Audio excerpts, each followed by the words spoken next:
Alhamdulillahirabbil alamin wassalatu wassalamu ala asyrafil anbiya'i wal mursalin nabiyina Muhammad wa ala alihi wa sahbihi ajma'in amma ba'du. Kaum muslimin rahimakumullah taala, alhamdulillah kita bersyukur kepada Allah Subhanahu wa taala yang telah memberikan kepada kita semua kemudahan untuk terus bertafakuh fiddin, mengenal bagaimana sikap dan tindak tanduk Nabi kita Muhammad sallallahu alaihi wasallam dalam rumah tangga beliau. Sampaikanlah kita pada perjumpaan terdahulu bahwa beliau adalah orang yang paling sempurna dalam merefleksikan firman Allah Subhanahu wa taala, wa ashiruhunna bil ma'ruf. Dan bagaimana urgensi hal ini sampai dia mengatakan arba'un minas sa'adah al-mar'us salihah wal maskanul wasi' wal jarus salih wal markabu al-hani. Maka pada pagi ini insyaallah kita akan sampaikan beberapa pegalan hadis Nabi sallallahu alaihi wasallam berkenaan bagaimana beliau sallallahu alaihi wasallam berusaha untuk memenuhi semua hak-hak istrinya dalam muasyarah bil ma'ruf, dalam bergaul yang baik di rumah tangga beliau sallallahu alaihi wasallam.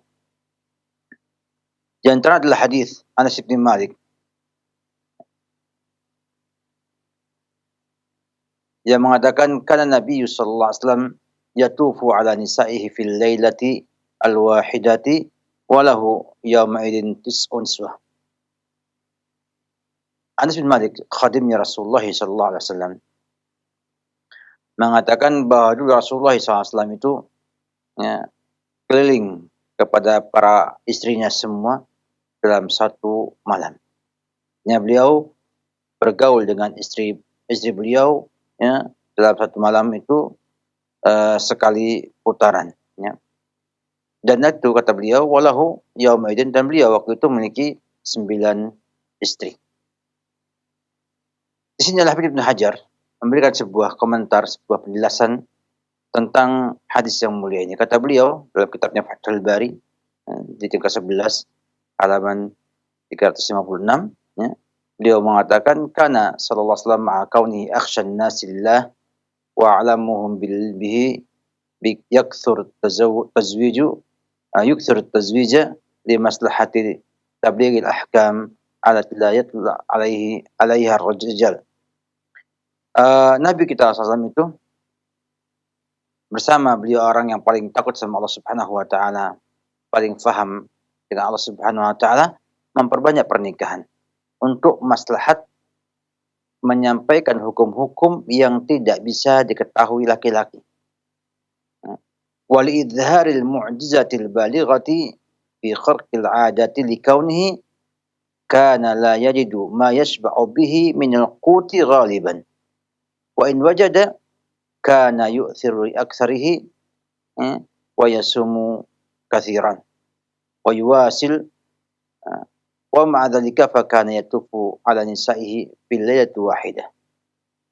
Kata Ibnu Hajar rahimahullahu taala, dan juga untuk menampakkan mukjizat yang luar biasa, yang di luar kebiasaan yang ada. Karena beliau ini tidak mendapatkan banyak yang bisa membuat beliau kenyang dari makanan pokok. Secara umum, beliau jarang kenyang. Dan kalaupun ada, ia mendahulukan orang lain dalam hal ini. Banyak puasa, dan juga kadang yuwasil, puasa wisal, nyambung puasanya.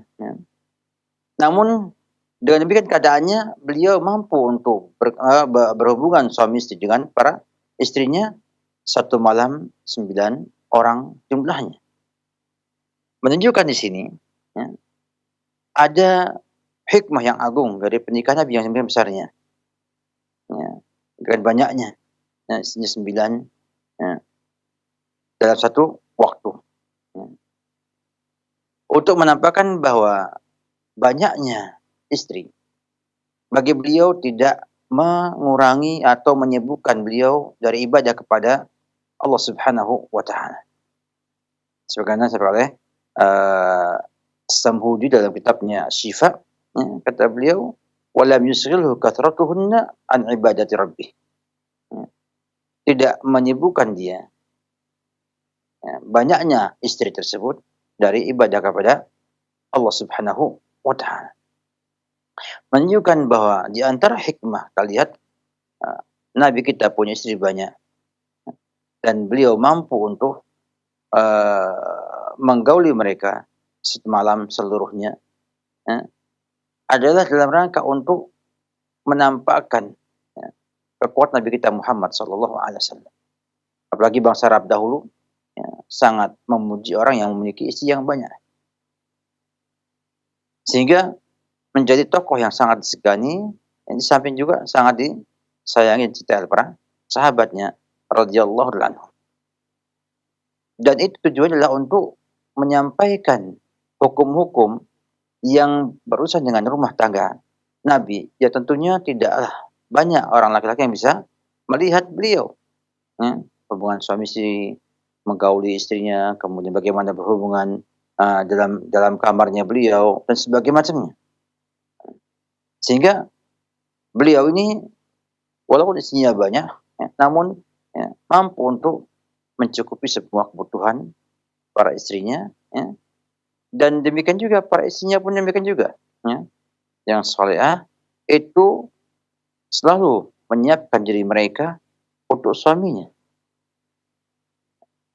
Sampai-sampai para ummahatul mukminin, ya, itu tidak mengqadha, ya, puasanya di Ramadan akibat haid dan yang lainnya, kecuali Sya'ban. Jadi Sya'ban.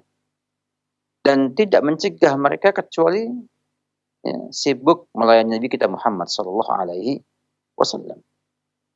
Hal ini disampaikan oleh Aisyah radhiyallahu anha dalam Sahih Muslim, bahwa beliau mengatakan, in kanat ihdana la tuftir fi zamani Rasulillah sallallahu alaihi wasallam. Fama taqdiru ala an taqdiyahu ma'a Rasulillah sallallahu alaihi wasallam hatta ya'tiya Sya'ban. Seseorang kami ini bila berbuka di bulan Ramadan, ya, di zaman Nabi kita Muhammad sallallahu alaihi wasallam, wanita punya haid, ya, sehingga mau tidak mau akan berbuka di Ramadan karena udzur tersebut. Dan tidaklah mampu untuk mengqadhanya sampai selesai, ya, bersama Rasulullah SAW sampai datang bulan Sya'ban.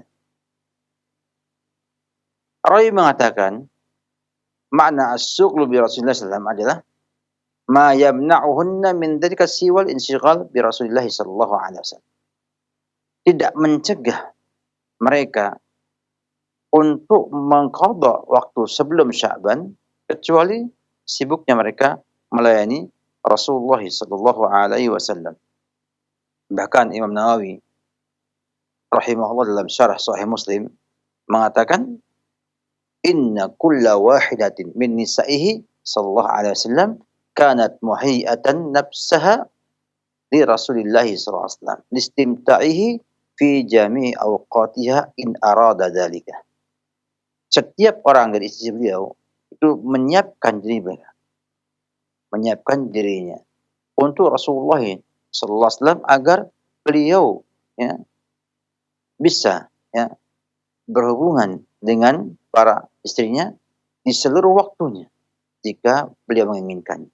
Dan demikian kita lihat bagaimana Nabi kita Muhammad SAW, ya, dengan kekuatan yang dimilikinya, ya, dengan anugerah yang Allah berikan kepada beliau dengan demikian hebatnya, demikian juga para istri beliau bersiap, ya, untuk melayani suaminya kapanpun juga.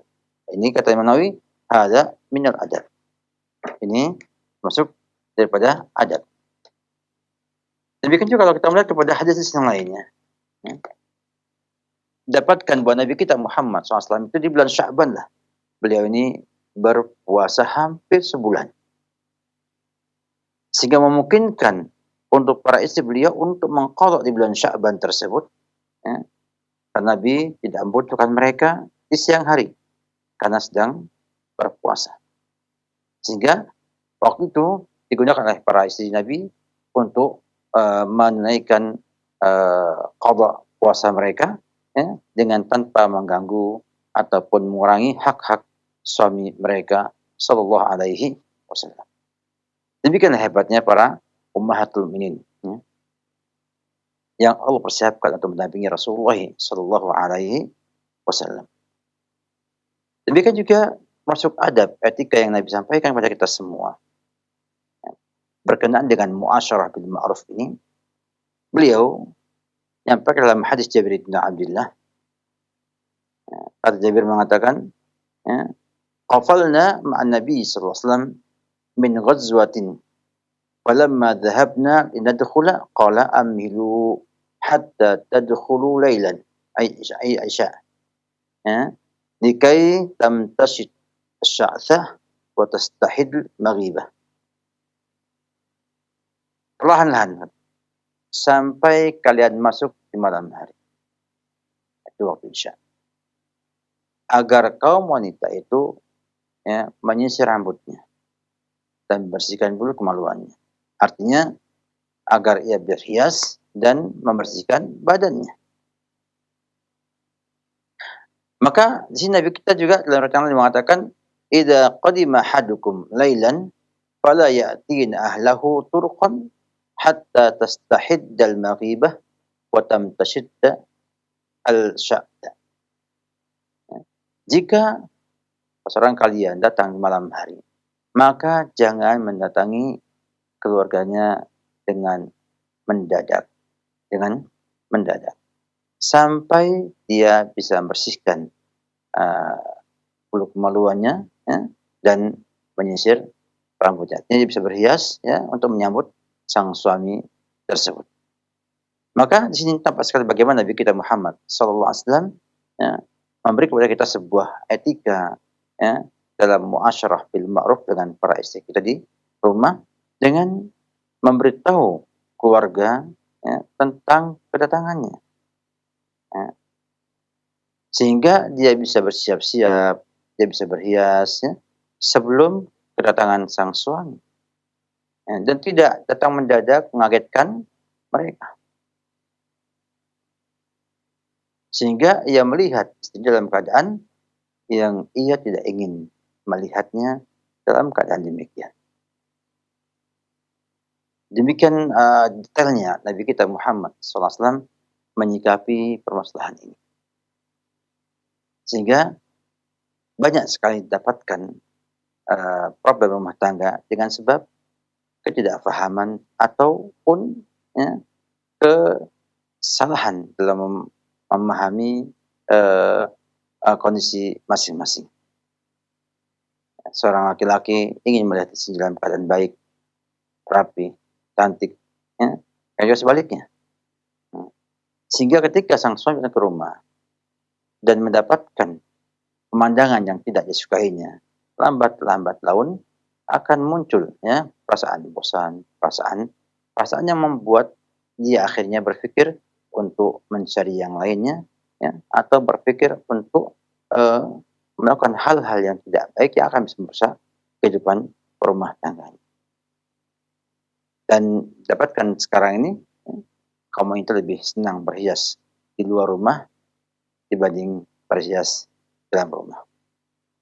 Sehingga akhirnya sang laki-laki melihat, ya, istri orang lain, wanita lain di luar yang berhias indah dan mendapatkan di rumahnya, ya, istrinya dalam kondisi yang tidak layak untuk dilihat.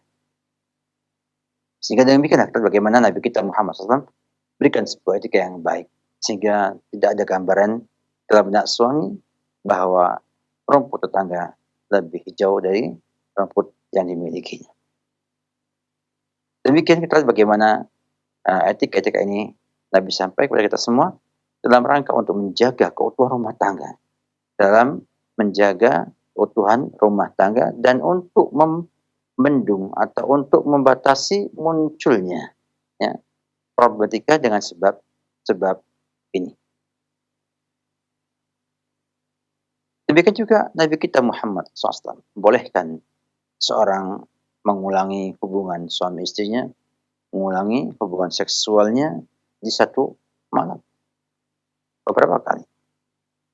Ini ditampakkan dalam hadis Nabi SAW yang uh, diriwayatkan Imam Muslim dalam sahihnya. Nabi bersabda, "Idza ata ahadukumul ahlahu thumma arad ay ya'udah falyatawadda." Jika seseorang itu berhubungan seksual dengan keluarganya, kemudian ingin mengulangi, maka berwuduklah. Dan dalam riwayat Ibnu Khuzaimah, dalam Sahih Ibnu Khuzaimah, sampaikan tambahan, fa innahu ansyatu lil audi. Karena dia itu akan menambah semangat dalam mengulangnya. Ya, lebih baik. Ya. Al-Hafidz Ibnu Hajar ya, mengatakan bahwa Ibnu Khuzaimah mengambil dalil ya, atas anjuran untuk berwudu ini sebagai mustahab ataupun hanya sunnah, bukan untuk wajib. Ya. Karena adanya riwayat tambahan tadi fa innahu ansyatu lil audi. Ya, dia lebih memberi semangat untuk mengulanginya. Menunjukkan bahwasanya perintah pada falyatawadda dalam hadis ini itu untuk al-irsyad, untuk bimbingan dan hanya untuk sunnah semata. Ya. Demikian juga kalau kita melihat ya, kepada riwayat At-Tahawi bahwa Imam Tahawi menyampaikan sebuah riwayat bahwa Nabi kita Muhammad SAW itu berhubungan seksual dengan keluarganya, kemudian mengulangi lagi dan tidak berwudu. Sini tampak sekali ya, bahwa hubungan seksual merupakan hak ya, istri ya, yang wajib tunaikan oleh seorang suami. Dan ya, meremehkan masalah ini ya, bisa menimbulkan ya, problematika yang cukup banyak ya, dan bisa menjadi sebab adanya muskilah az-zawjiyah. Oleh karena itu, syariat tidak membatasi muasyarah bil ma'ruf dengan sebuah batasan tertentu. Sehingga semua yang termasuk muasyarah bil ma'ruf, maka dia ada dalam perintah Allah, wa'ashirhunna bil ma'ruf.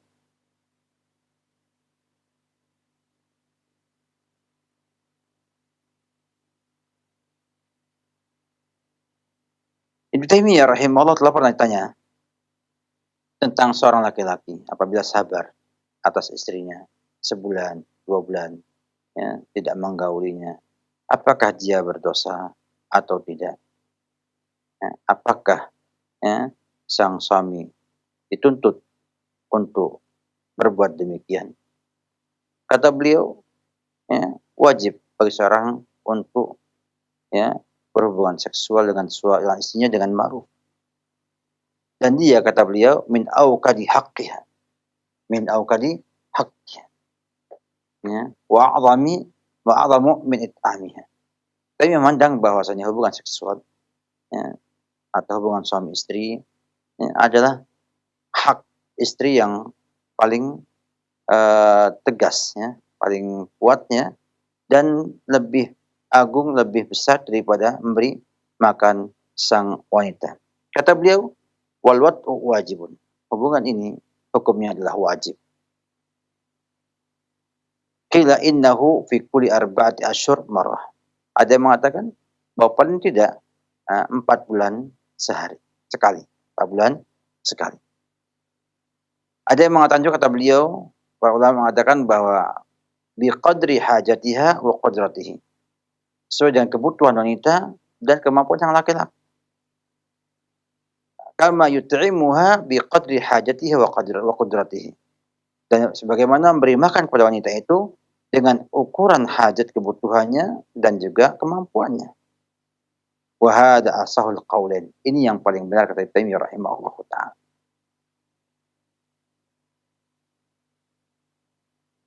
Menunjukkan kata Ibnu Taimiyah rahimahullahu taala dalam Majmu' Fatawa, ya, sampai kata beliau bahwa hubungan seksual ini merupakan haknya sang istri. Ukurannya kata beliau adalah sesuai dengan kebutuhan wanita dan kemampuan sang laki-laki. Sehingga disamakan dengan memberi makan. Tentunya ada kebutuhan sang wanita untuk makan dan juga ada kemampuan istri suami untuk beri makan. Sehingga kembali kepada dua ukuran ini. Ya, beri ukuran ini. Hajat sang wanita dan juga kemampuan sang laki-laki. Sini ada hal yang saya ingin sampaikan kepada antum semuanya bahwa banyak masalah muncul dari permasalahan ini. Dari nafkah batin ini. Dan ternyata ulama memandang bahwa nafkah memberi makan sama nafkah ini setara, sama. Bahkan lebih kata Taimiyah dalam hal ini. Ini menjadi bagian yang kita perlu perhatikan dengan baik, ya, dengan baik.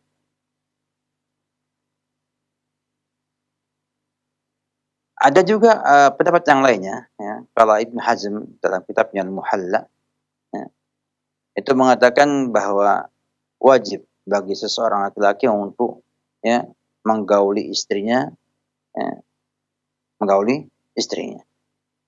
dan paling sedikit kata beliau adalah sekali pada setiap kali suci, ya, kalau ia mampu untuk itu. Kalau tidak, atau dia mampu namun nggak mau melakukannya, maka dia itu berdosa kepada Allah Ta'ala. Kata beliau, burhanu dzalika, dalilnya katanya adalah qauluhu ta'ala fa idza tatahharna fa'tuhunna min haitsu amarakumullah. Apabila wanita suci dari haidnya, maka datangilah dia dari sisi yang Allah telah perintahkan pada kalian. Ada perintah fa'tuhunna. Sehingga beliau memberi ukuran minimal adalah setiap kali suci, ya, bila dia mampu melakukannya. Dan bila dia mampu dan tidak mau melakukannya, maka dia berdosa kata Ibnu Hazm rahimahullahu ta'ala. Dan bagaimana para ulama memberi perhatian yang cukup serius dalam permasalahan ini sehingga memberikan ukuran minimal hubungan ini, karena memang tidak bisa kita pungkiri ini memberikan dampak yang cukup signifikan dalam keserasian atau keharmonisan sebuah rumah tangga. Allah alam, bisa semoga ini bermanfaat dan kita terus akan menunjukkan kita dengan sikap-sikap Nabi yang lainnya yang kita akan bahas pada perjumpaan berikutnya insyaallah taala. Wabillahi taufik. Barakallahu fikum wa jazakallahu khairan. Terima kasih para Ustadz yang telah membimbing kita semuanya, khususnya di kesempatan pagi hari ini. Semoga dapat kita fahami dan ilmu tersebut bisa bermanfaat untuk kehidupan berumah tangga kita. Selanjutnya kami mengundang Anda untuk bertanya, silakan. Berikut kami akan bacakan terlebih dahulu dari pesan singkat. Assalamualaikum warahmatullahi wabarakatuh. Dari Ummu Asma di Bekasi, Ustadz mohon nasihatnya. Bagaimana cara ikhlas ketika seorang istri menerima kata-kata yang menyakitkan dari suaminya? Padahal istri sudah memaafkan, tapi selalu saja terlintas di pikiran istri, sulit melupakan kata-kata yang kasar tersebut. Mohon nasihatnya, Ustaz, silakan. Satu hal yang perlu kita pahami bersama. Nabi kita SAW memberikan sebuah cara, ya, yang sangat tegas, sangat jelas.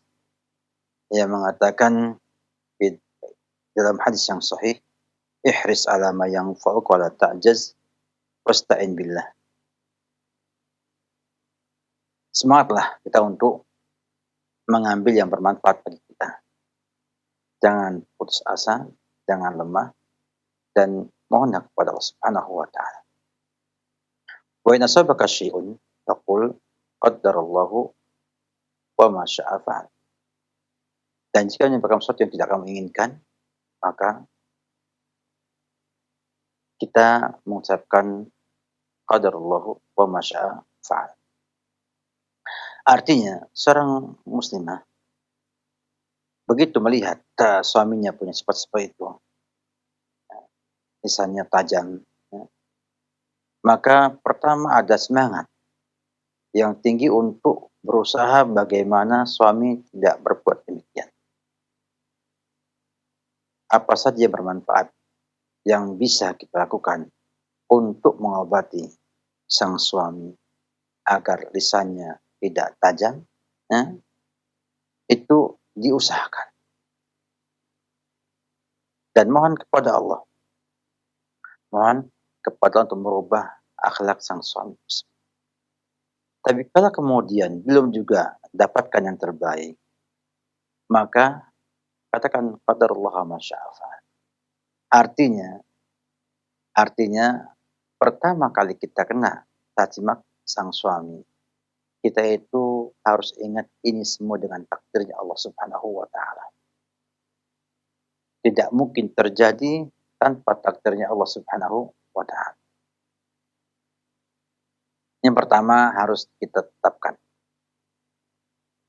Jadi kita itu mendapatkan apapun juga, caci maki suami, caci maki mertua, caci maki teman-teman, caci maki guru, maki semua orang yang mencaci maki kita. Pertama yang harus kita yakini adalah ini semua dengan takdirnya Allah Subhanahu wa taala. Masya Allah kana wa man lam yasha' lam yakun. Nah, ini tidak mungkin terjadi tanpa kehendak dari Allah Subhanahu wa taala.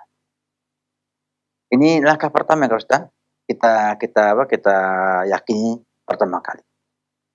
Kemudian yang kedua, beralih kepada tahap yang kedua, ingat akan pahala Allah Subhanahu wa taala, ridho dengan takdirnya. Ya, kita berusaha untuk ridho dengan takdirnya Allah Subhanahu wa taala. Sehingga dianggap ini adalah bagian daripada kehidupan yang kita alami sekarang ini. Kemudian baru ingat yang ketiga, ingat pahala. Ingat apa? Pahala atas semua yang menimpa kita tersebut. Bahwa ternyata Allah Subhanahu wa taala akan melimpahkan kepada kita pahala akibat ucapan suami atau orang lain yang menyakiti hati.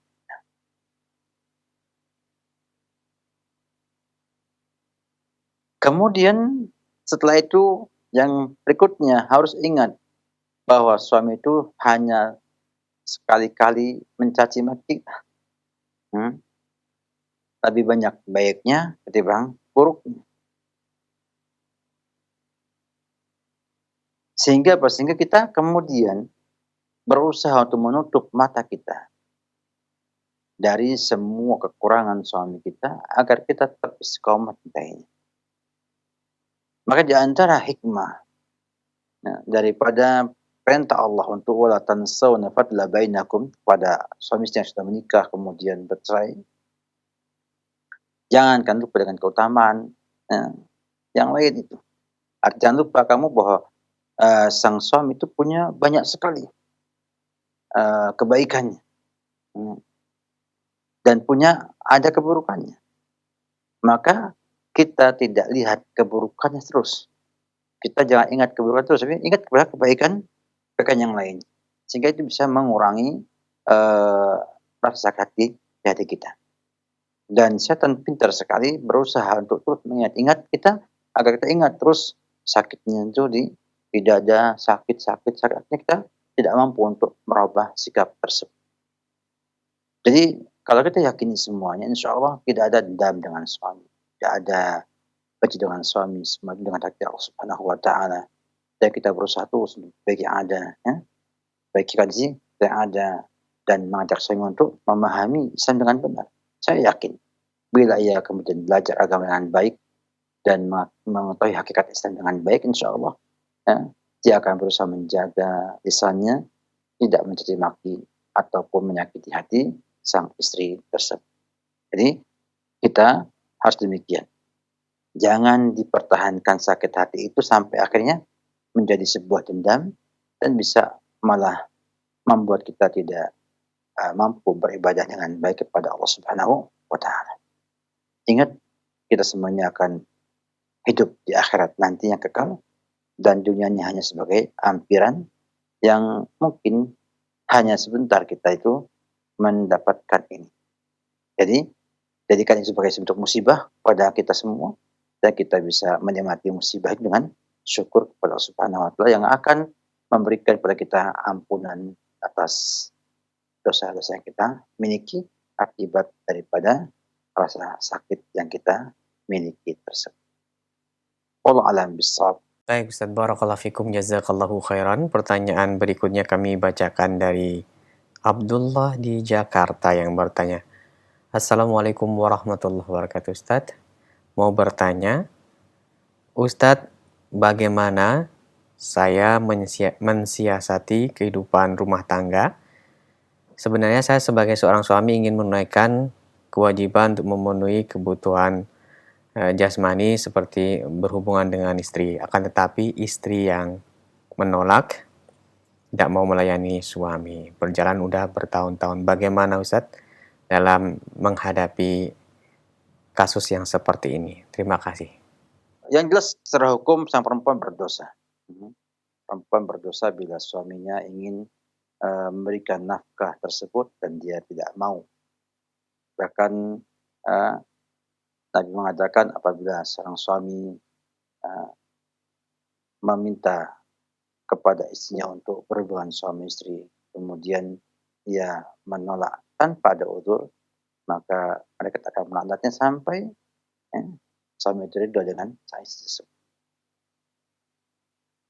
Namun yang perlu kita pahami bukan sekedar hukum ataupun dosa yang kita perhitungkan, namun bagaimana memecahkan masalah yang ada di dalam hal ini. Ada pepatah mengatakan bahwa tidak ada asap tanpa ada api. Artinya tidak akan ada muncul di sana kebakaran tanpa ada penyebabnya. Dan saya yakin bahwa sang istri itu tidak mau hubungan suami istri itu tentu ada sebab. Nah, kita tanyakan sebabnya apa. Kita cari dulu apa sebabnya. Sebabnya adalah kebencian, dendam, trauma. Ya. Maka harus dihilangkan hal tersebut. Harus dihilangkan hal tersebut. Ya. Karena secara teori bahwa perempuan punya keinginan itu. Itu fitrah. Dan suatu demikian punya keinginan itu semua. Namun bila kemudian sang istri menahannya sehingga ia berani untuk tidak berhubungan dengan istrinya, dengan suaminya, maka dilihat sebabnya. Kalau kata kebencian pada suaminya, maka perlu diperbaiki semua. Diobati, dianalisa kembali apa sebabnya, ya. Nanti akan ketemu solusi dalam hal ini. Dan sikap memarahi atau kamu durhaka, kamu ini, kamu begini, bukan hal yang baik dalam hidup. Karena semua itu harus dipecahkan masalahnya. Sampai patah apabila nggak memungkinkan lagi, maka lebih baik cerai. Lebih baik dicerai, ya, sehingga Anda tidak berdosa, dia nggak berdosa. Cerai kemudian sampaikan saja, silahkan ambil yang terbaik, ya, mencarikan suami yang lainnya, kan dibolehkan dalam ini. Karena apa? Karena nanti akan banyak problem yang kita hadapi dari Anda sendiri, dari sang istri tersebut. Jadi solusinya adalah kenali dulu apa penyebabnya, ya. Bila diketahui maka baru diobati atau terapi hal tersebut. Bila karena trauma fisik misalnya, ya, maka perlu ada di sana upaya untuk menghilangkan trauma tersebut. Dan alhamdulillah banyak teori yang bisa kita lakukan untuk menghilangkan trauma tersebut. Demikian juga bila itu karena ada orang ketiga, ya selesai. Kita selesaikan aja hubungan suami istrinya. Ya. Dia suruh menikah dengan yang disukainya, dan Anda menikah dengan wanita lain yang insya Allah lebih baik dalam agamanya. Jadi intinya demikian, intinya, jangan kita kemudian, bertindak gegabah ya, dengan mengambil keputusan yang tidak dengan, apa namanya, tarayus ya, dengan apa, dengan perlahan-lahan kita lihat dulu sekali, 2 kali apa masalahnya, baru dipecahkan ya. Kalau kemudian tidak bisa dipecahkan ya qadarullah, harus ada pemutusan dalam hal ini. Nggak mungkin ya, eee, sengaja yang perempuan menolak terus ajakan sang suami, padahal itu adalah sebuah dosa yang terus dia emban, yang ia terus pikul sampai, bertahun-tahun misalnya atau mungkin sampai mati, mati. Jadi intinya demikian. Yang kedua tentunya mungkin juga dilihat karena dia belum tahu hukum-hukum seputar itu, maka diberitahu dengan diajak belajar agama ya, dan diajak juga untuk mengenal ya, teman-temannya yang baik sehingga nanti akan ada penyelesaian atas masalah yang Anda hadapi tersebut. Wallahu a'lam bishawab. Jazakallahu khairan Ustaz. Terima kasih atas nasihat yang bermanfaat. Berikutnya kami bacakan kembali dari pesan singkat yang telah masuk dari saudara kita Woro di Magelang yang bertanya, Ustadz, bagaimana hukumnya jika istri pergi bertahun-tahun, kalau pulang apakah masih halal digauli? Silakan. Pernikahan perlu kita ketahui adalah sebuah, ikatan yang dibuat dengan akad pernikahan. Kemudian setelahnya, tidak ada perceraian kecuali dengan keputusan sang suami. Bila belum ada keputusan perceraian dari sang suami atau dari pengadilan, ya, karena gugat cerai atau yang lainnya, maka ia tetap punya status sebagai istri, ya, sampai dipastikan bercerai. Sehingga ia tidak boleh menikah ya orang lain dan suaminya boleh menggaulinya, boleh menerimanya, walaupun sudah bertahun-tahun tidak berjumpa.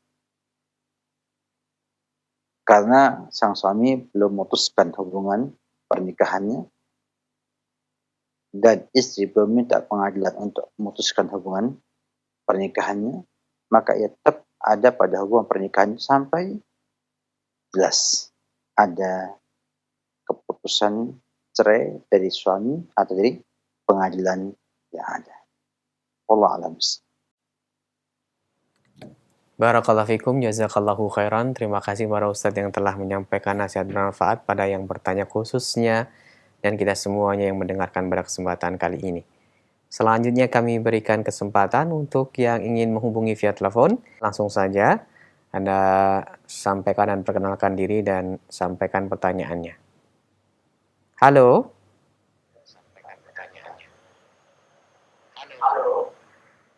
Halo, Assalamualaikum warahmatullahi wabarakatuh. Waalaikumsalam warahmatullahi. Dengan siapa ini Ibu? Di mana? Dengan hamba Allah di Riau. Ya, kecilkan dulu Bu volume atau monitor televisinya.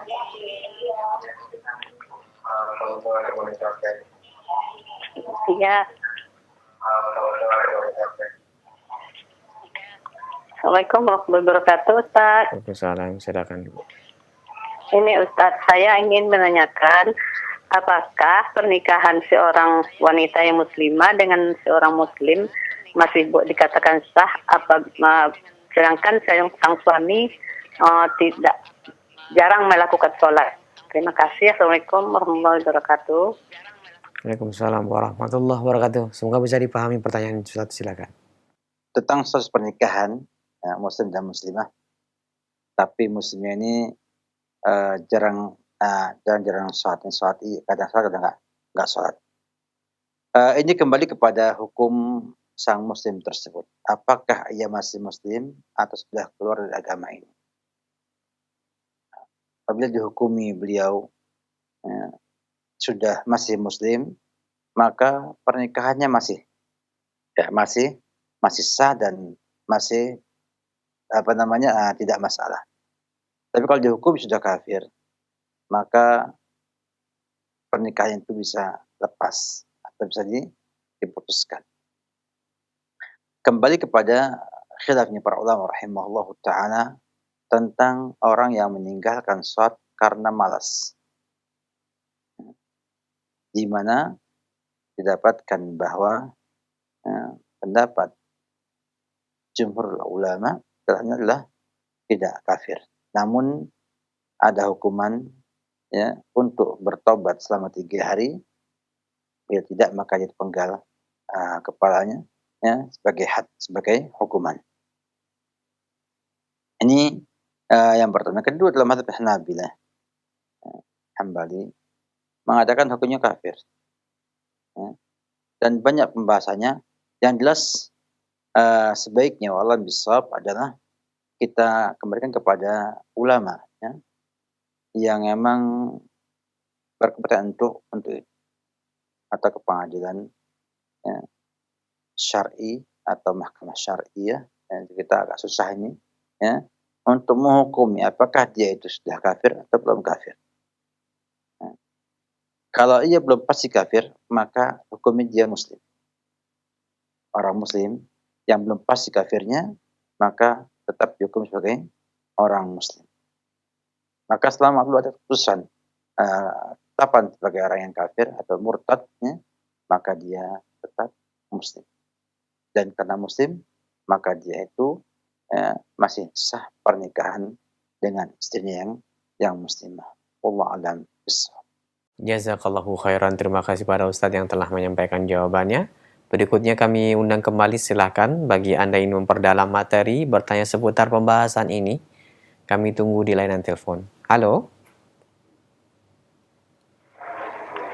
Halo, Assalamualaikum. Waalaikumsalam warahmatullahi wabarakatuh. Dengan Ibu siapa ini, di mana? Saya dengan Ahwat di daerah.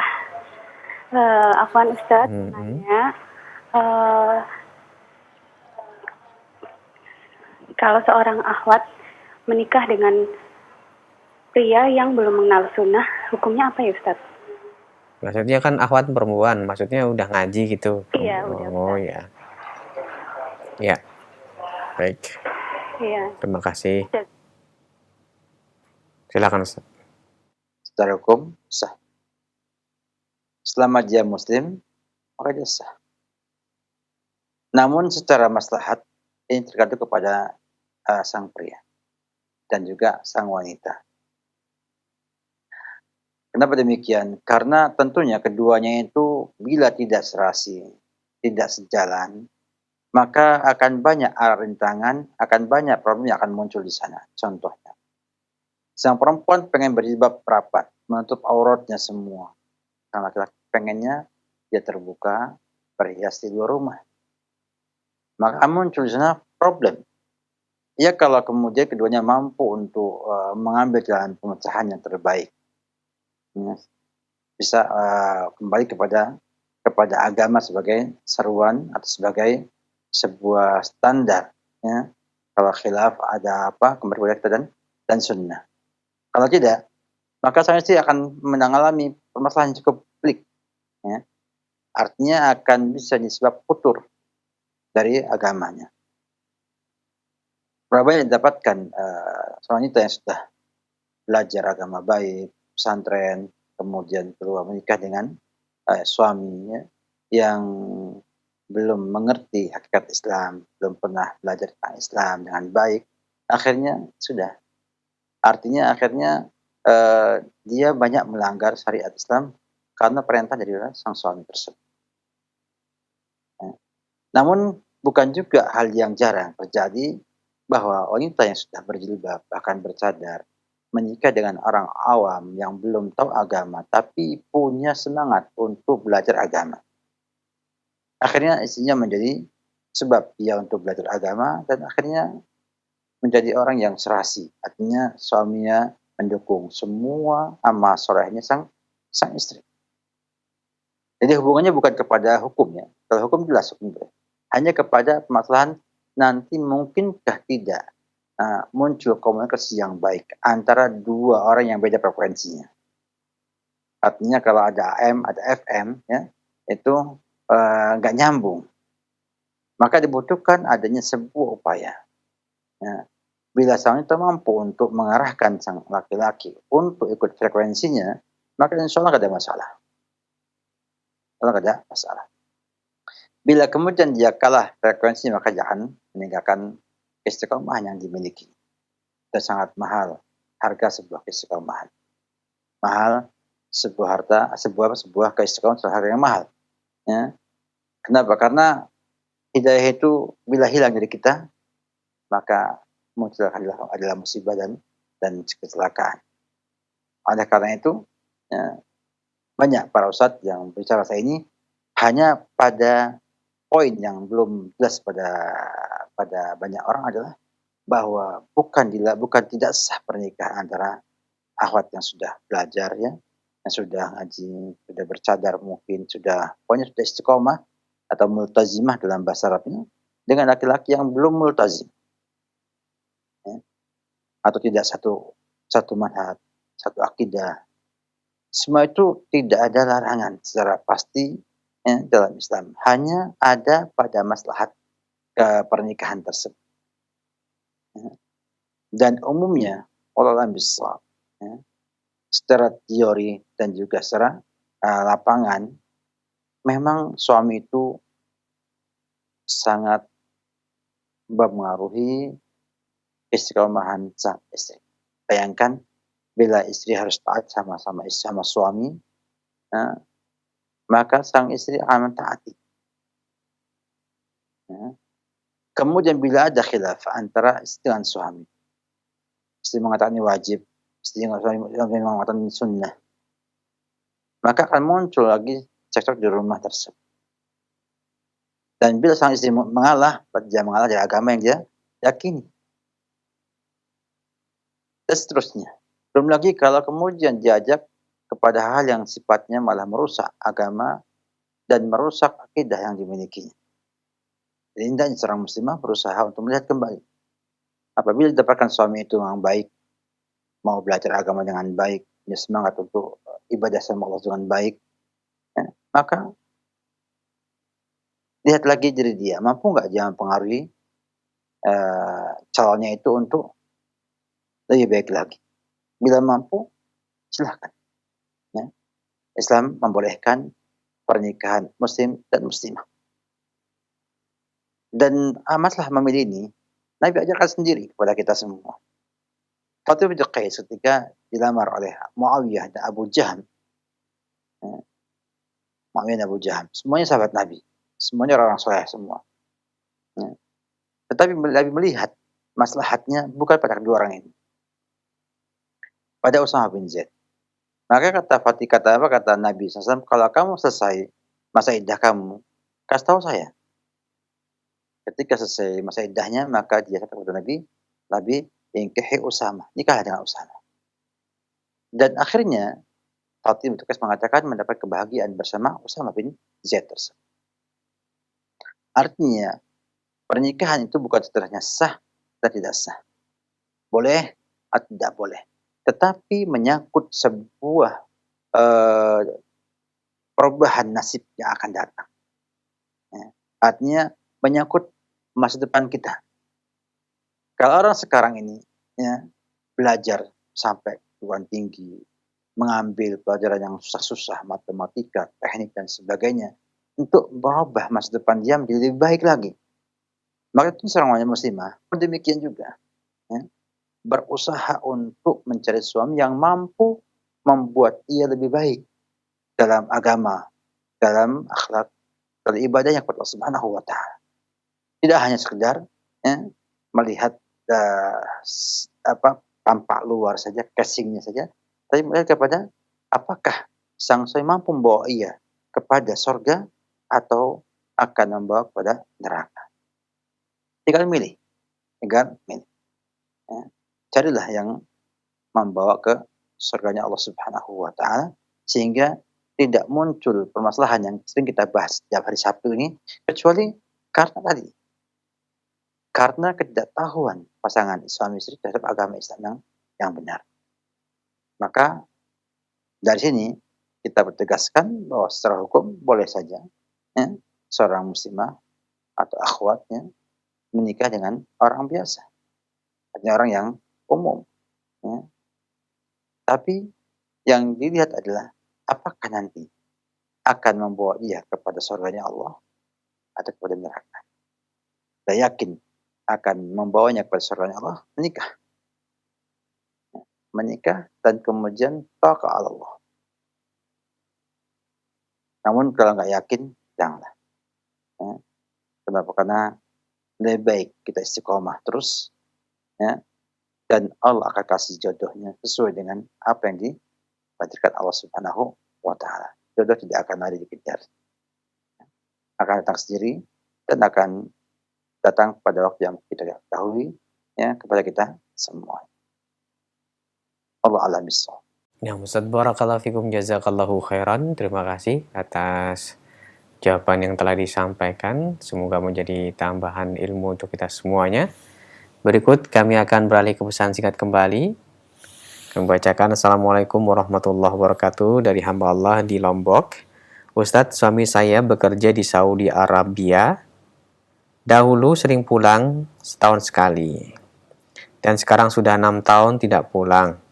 4 bulan yang lalu suami menelpon bahwasanya dia bilang lagi dalam keadaan sakit.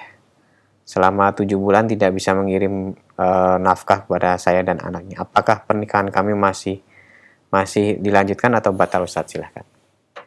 Ini kembali kepada sebuah pengetahuan, ya, sebuah pengetahuan yang perlu kita sampaikan bahwa pernikahan ini tidak akan dibatalkan tanpa perceraian dari sang suami atau istrinya mengajukan cerai ke pengadilan untuk diputuskan cerai tersebut. Nafkah sahih adalah kewajiban sang suami, baik nafkah memberi makan ataupun nafkah seksual atau yang lainnya, ya. Tetapi itu kewajiban, bila tunaikan tidak otomatis menceraikan pasangan tersebut. Sehingga bila sang suami itu kerja di Saudi Arabia, nafkahnya terus berjalan, ya, kepada sang istri, ya, nafkah harta misalnya, kemudian tidak 6 tahun lamanya tidak ada hubungan sama sekali, ngasih nafkah, ngasih apa, dan baru laporan dalam keadaan sakit, ya. Maka secara hukum tetap ia ada suami sampai sang wanita atau ibu itu, ya, mengajukan perceraian kepada pengadilan, ya, dan yakin akan dikabulkan oleh pengadilan, akan diterima oleh pengadilan karena tidak memberi nafkah segitu banyak, segitu lama, itu merupakan sebab daripada adanya perceraian di antara pasangan tersebut. Itu kalau kita melihat kepada hukum. Jadi tetap belum dikatakan bercerai sampai ada tadi, ya, suami menceraikan istrinya atau istrinya mengajukan perceraian kepada qadhi, kepada pengadilan, bahwa ia minta bercerai dengan sebab tidak dinafkahi selama 6 tahun lamanya. Wallahu a'lam bishawab. Barakallahu fikum, Ustaz. Terima kasih atas nasihat yang bermanfaat.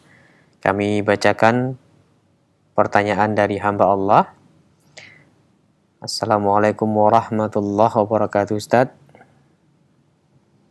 Ustadz, mohon nasihat dan sarannya supaya hati saya tenang dan lega.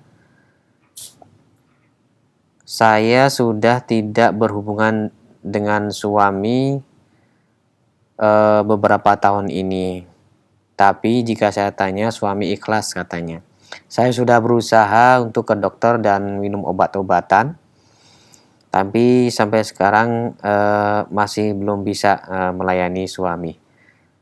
Terkadang timbul rasa khawatir, takut dosa karena tidak bisa melayani suami. Mohon nasihatnya, Ustaz. Memang kita harus ketahui bahwasanya Allah Subhanahu wa taala menguji manusia dengan ujian yang berbeda-beda. Dengan ujian yang berbeda-beda, dan kita sebagai manusia berusaha untuk menerima, ya, ujian tersebut dengan kesabaran dan dengan kesyukuran. kita harus hadapi dengan sabar dan syukur. Apa menimpa ibu karena sebuah penyakit ataupun yang lainnya, sehingga tidak mampu melayani suami dalam hubungan seksual, dengan sebuah semangat dari ibu untuk bisa melayani dengan sebaik-baiknya, dan upaya ibu untuk berobat, menyembuhkan sakit yang ada adalah sebuah tindakan yang sudah tepat, sudah bagus. Dan ketika ibu tanya pada suami ibu, jawabannya ikhlas ataupun tidak mengapa, maka ibu tidak berdosa. Ibu tidak ada lagi tanggungan dosa lagi. Sebab yang punya hak sudah memaafkan, dan yang punya kewajiban ibu sudah berusaha untuk menunaikan dengan segala kemampuan yang dimiliki. Artinya, ibu sudah dikatakan tidak mengapa karena sudah usaha.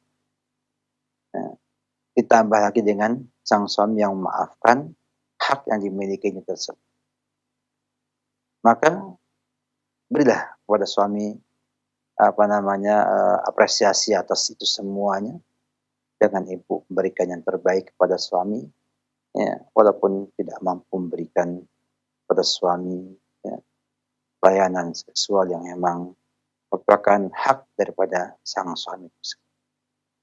Banyak cara bisa dilakukan tergantung kepada keadaan ibu dan suami di rumah tersebut. Dan saya pribadi juga para pendengar sekalian mohon untuk mendoakan ibu agar bisa sembuh dan bisa menunaikan kewajiban-kewajibannya kepada sang suami. Amin. Ya Ustadz, barakallahu fikum. Terima kasih atas nasihat dan jawaban yang bermanfaat. Berikut kami bacakan dari pesan singkat dari seorang ibu yang bertanya. Assalamualaikum Ustadz. Saya menikah siri sudah 6 tahun. Saya istri kedua dari suami saya. Akan tetapi keluhannya suami saya tidak adil dalam jatah bermalam dan selalu menzalimi ana, baik perasaan dan nafkah, yang juga tidak terlalu diperdulikan karena saya istri kedua. Bagaimana ana minta cerai Ustadz karena suami juga sudah nggak berani ke rumah karena takut sama istri pertamanya. Syukron, jazakallahu khairan. Silakan Ustadz. Baik, kalau emang ukhti mau bercerai, maka minta perceraian dengan suami. Minta suami menceraikan. Karena pertama sudah gak adil. Kemudian terakhir takut dengan yang pertama, akhirnya menelantarkan yang kedua. Maka bila ibu emang sayang kepada diri ibu sendiri, kepada suami, maka buatlah proses perceraian itu dengan baik.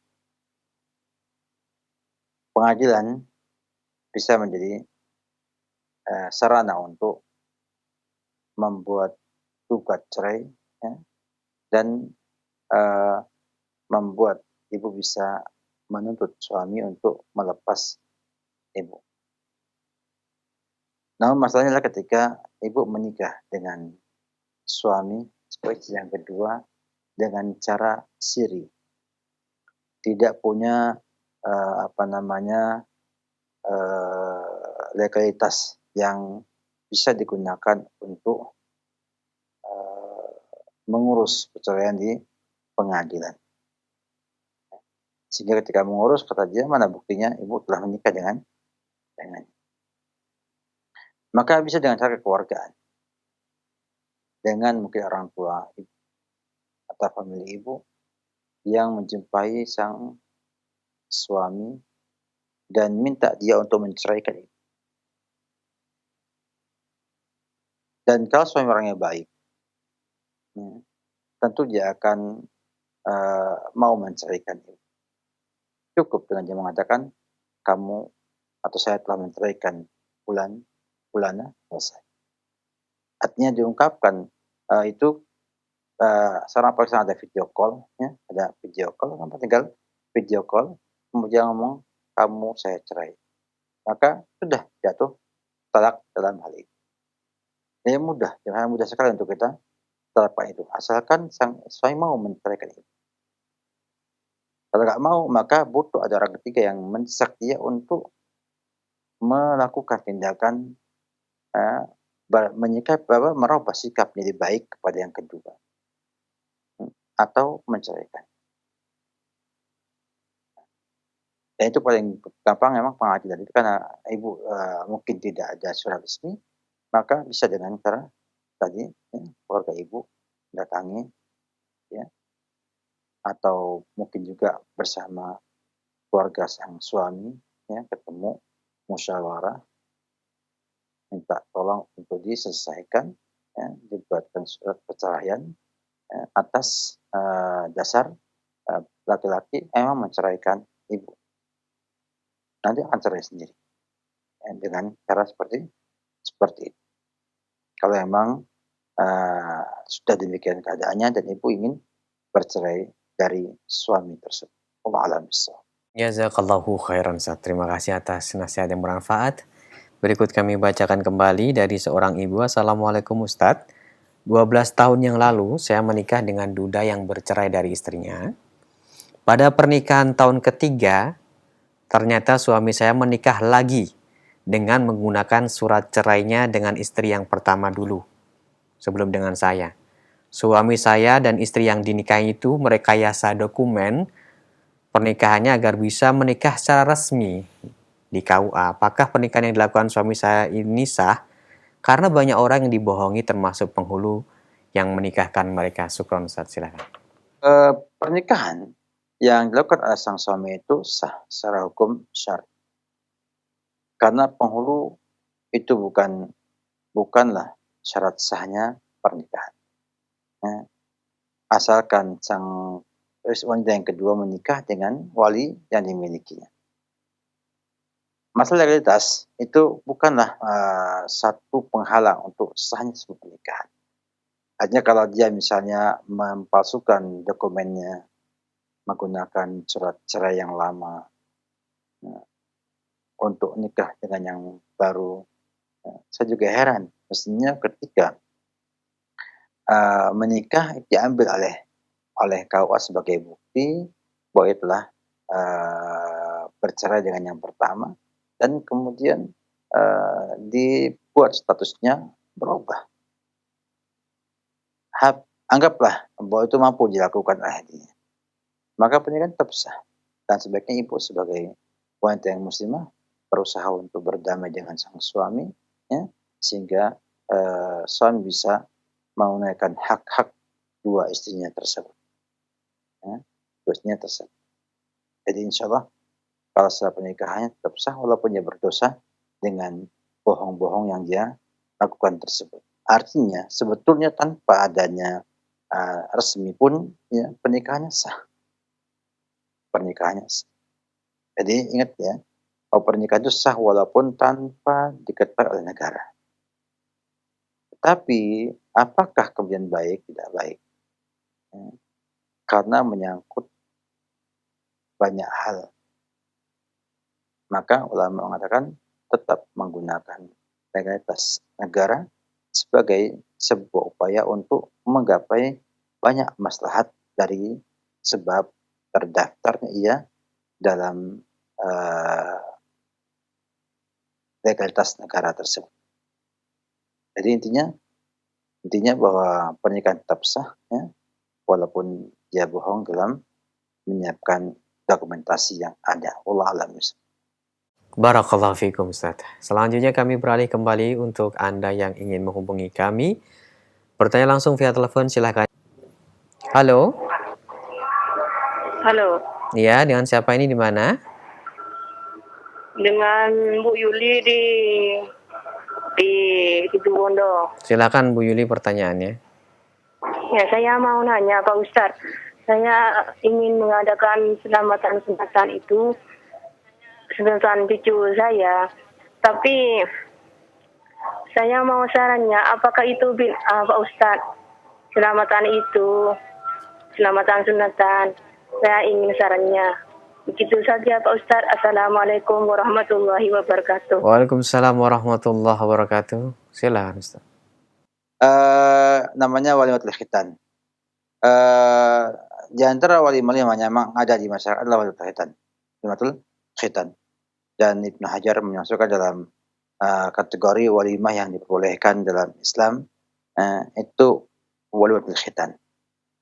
Dibolehkan sebagai wujud syukur kepada Allah Subhanahu wa taala. Akan tetapi tentunya tidak sama dengan walimatul urus. Walimatul urus. Dan juga jangan ada dan tidak juga ada keharusan ataupun kewajiban bagi yang diundang untuk datang ke walimatul khitan tersebut.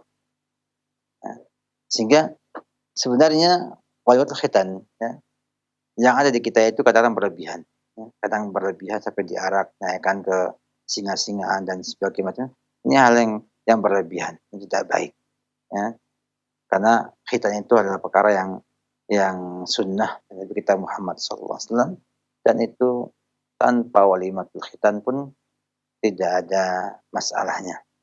Karena memang itu bukan sebuah ibadah yang melibatkan atau harus diumumkan ke khalayak ramai. Sehingga sebaiknya tidak usah menggunakan walimatul khitan. Cukup kita khitan. Kalau kita ingin syukur, ya kita bagi-bagi makanan kepada tetangga, atas kemudian Allah menghitan anak kita. Wallahu a'lam bishawab. Jazakallahu khairan. Terima kasih para Ustadz yang telah berkenan di kesempatan pagi hari ini untuk menjawab beberapa pertanyaan yang telah masuk, baik dari pesan singkat maupun via telepon. Semoga menjadi tambahan ilmu dan jawaban yang bermanfaat untuk kita semuanya. Sebelum kami akhiri, mohon Ustadz memberikan ihtitam. Fadhal Ustadz. Perhatian Islam kepada hubungan suami istri di rumah ternyata cukup besar. Sampai menjelaskannya sebagai haknya seorang istri. Ya mungkin banyak orang ngomong, ya suami itu enak karena dia pengen langsung harus menunaikannya. Namun ketika pengen, suami tidak wajib menunaikannya. Ini adalah ucapan yang keliru. Yang keliru. Tapi tentunya ini melihat kemampuan yang ada. Karena ini masalahnya masalah kemampuan. Bukan hanya masalah kebutuhan sepihak saja. Oleh karena itu, laki-laki, dan kita punya perbedaan yang cukup besar dalam hal ini. Kalau laki-laki harus punya kemampuan untuk menunaikan, sedangkan perempuan tanpa hajat pun bisa menunaikan itu. Sehingga hajat suami itu ditunaikan, perempuan mampu melakukannya, kecuali dengan penyakit atau yang sesuatu yang tidak normal dalam hal ini. Lain dengan laki-laki. Laki-laki untuk itu dibutuhkan kemampuan agar mampu berhubungan suami istri. Sehingga pernah mengatakan dalam hal ini, bila wanita menghendakinya, maka tentunya melihat kemampuan sang suami juga. Ini hal yang cukup penting untuk kita perhatikan bersama, bahwa tidak ada yang tidak adil dalam Islam ini. Semuanya diberikan sesuai dengan kemampuan dan sifat-sifat dasar yang ada pada pasangan suami istri. Bila kita semua menjaga dan kemudian perhatikan dengan baik, insya Allah banyak hal-hal yang bisa dicegah dalam munculnya problematika di rumah kita masing-masing. Sehingga kita harus berusaha bagaimana belajar tentang Islam dengan baik, karena semuanya ada pada Islam solusi permasalahan yang kita miliki. Semoga Allah Subhanahu wa taala memudahkan kita untuk bisa terus istiqomah dalam belajar dan ucapan syukur kepada Allah Subhanahu wa taala terus kita ucapkan, kita sampaikan, kemudian juga kepada teman-teman semua yang ada di Studio Roja, Studio Ukhuwah di Sukoharjo yang sudah membantu terwujudnya siaran ini. Semoga Allah Subhanahu wa taala memberkahi kita semua dan memberi kepada kita semua pahala yang besar atas usaha yang ada. Demikian, wabillahi taufiq, mohon maaf yang ada. Wabillahi taufiq. Salam Muhammad wa ala alihi wa sahbihi wasallam.